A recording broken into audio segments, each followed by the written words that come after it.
Yuk,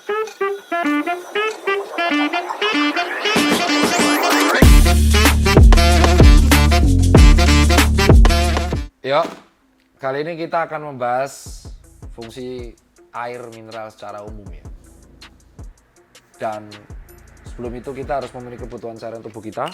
Untuk air mineral saya mempercayakan pada Le Mineral yang mengandung mineral esensial yang berguna bagi tubuh, pilihan sehat kita.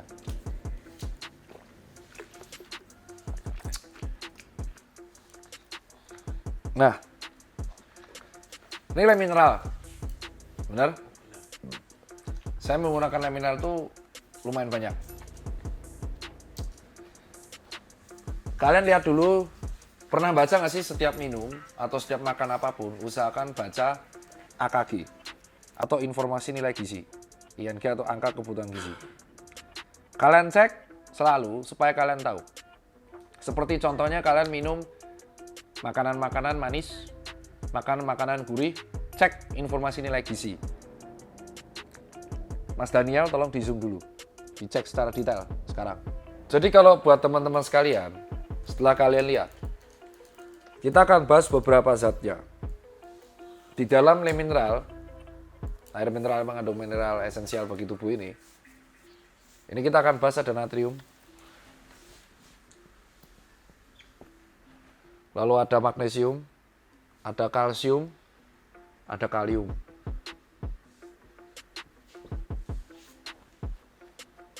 Maka kalian akan bertanya kan, fungsinya apa? Ya kan? Bahaya buat ginjal. Nah, ini adalah sebuah mitos yang harus kita bantah. Pertama, natrium. Natrium ini sangat penting banget dalam sistem kardiovaskular tubuh. Mengatur tensi, termasuk ion elektrolit yang berperan penting dalam aktivitas jantung. Natrium, kalium, kalsium itu penting dalam aktivitas jantung, elektrik jantung. Natrium itu sifatnya akan menarik air, jadi akan mempengaruhi tensi. Ketika kapan tensi naik, kapan tensi turun, ini natrium. Ya. Kalium, Ka+.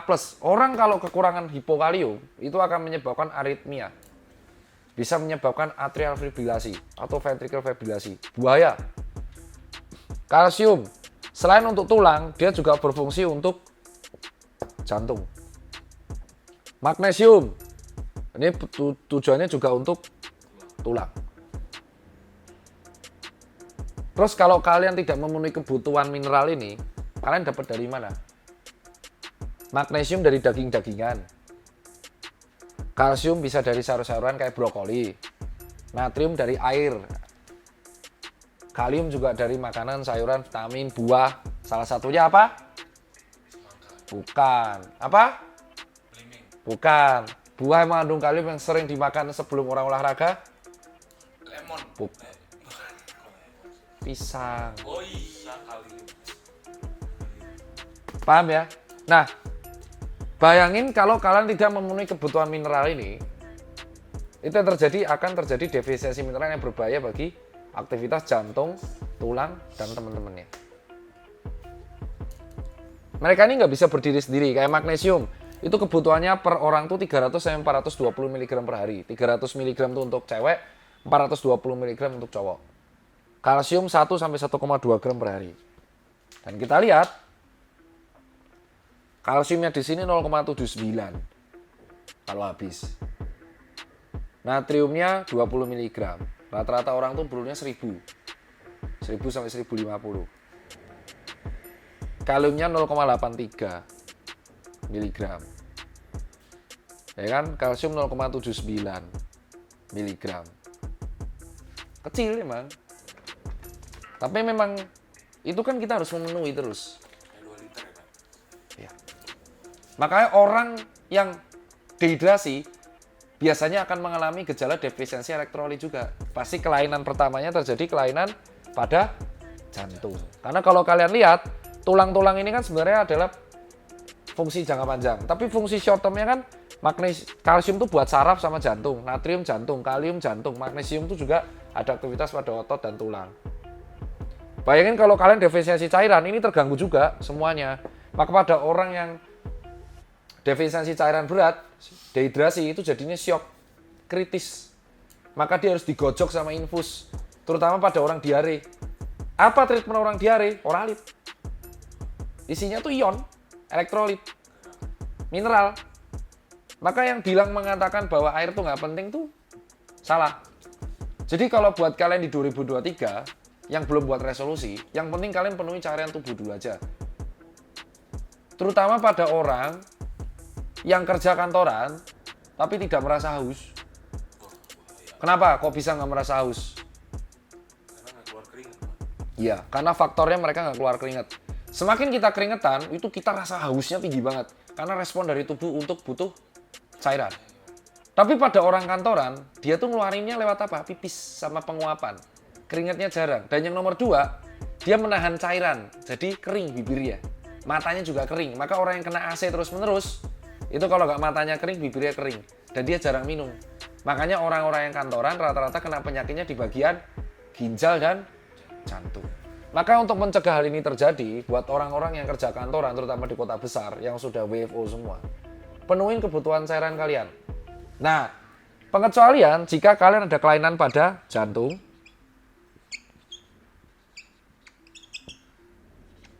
sama ginjal, tepat, pinter Daniel. Jadi kalau pada jantung, ada yang namanya hipertrofi. Jadi jantungnya itu membesar karena tekanan darahnya tinggi.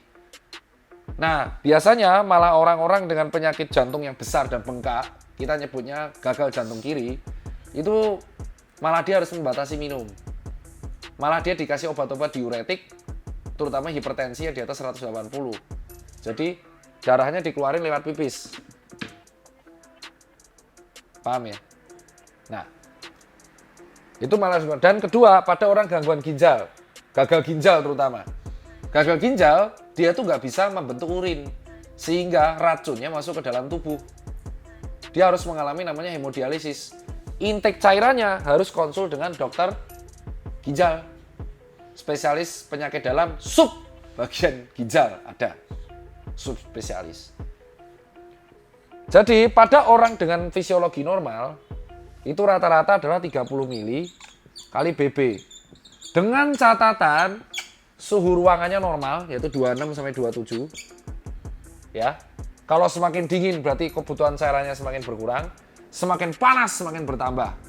Dengan catatan aktivitas fisiknya itu sedang, jadi kebutuhan kalorinya itu normal. Kalau kebutuhan kalorinya berat, ya otomatis kebutuhan cairannya bertambah.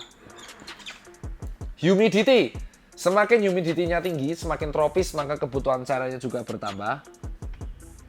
Tinggi, semakin tinggi datarannya semakin berkurang malahan, semakin rendah malah semakin naik. Jadi ini semua nih. Paham ya? Itulah yang disebabkan namanya fisiologis dalam tubuh manusia. Atau disebut homeostasis. Jadi tubuh itu harus mencapai dalam daerah keseimbangan. Ini yang bisa disebut namanya homeostasis. Homeostasis adalah sebuah keadaan di dalam tubuh itu harus seimbang. Tubuh itu pinter. Jadi kayak contoh, tensi kita berkurang, maka tubuh akan mengeluarkan respon gimana caranya tensi itu stabil lagi. Pertama dia memberikan respon, lu kurang minum anjing, minum sana. Terus minum dia. Ternyata kita nggak minum lagi, maka dia akan membuat tahap kedua, anjing bos kita nggak minum-minum, cok. Maka dia mengurangi pengurangan cairan sehingga tubuh kita akan tetap stabil. Oh ternyata kita nggak minum lagi, ya udah di take down sama dia. Itulah hebatnya tubuh kita, menjaga tubuh kita dalam homeostasis. Nah, ketika tubuh kita terkena penyakit yang mengganggu homeostasis, itu sangat mengganggu bagi tubuh. Terutama mineral-mineral ini nih. Dan buat kalian yang olahraga, ini penting, apalagi kerjaan. Hal paling simpel menjaga kesehatan jantung dan ginjal kalian adalah minum cairan yang cukup dan minum air mineral yang cukup. Itu alasan saya mempercayakan kebutuhan mineral saya itu pada Le Mineral. Selain juga saya juga mempercayakan dan makan makanan yang mengandung gizi yang cukup. Termasuk kantor.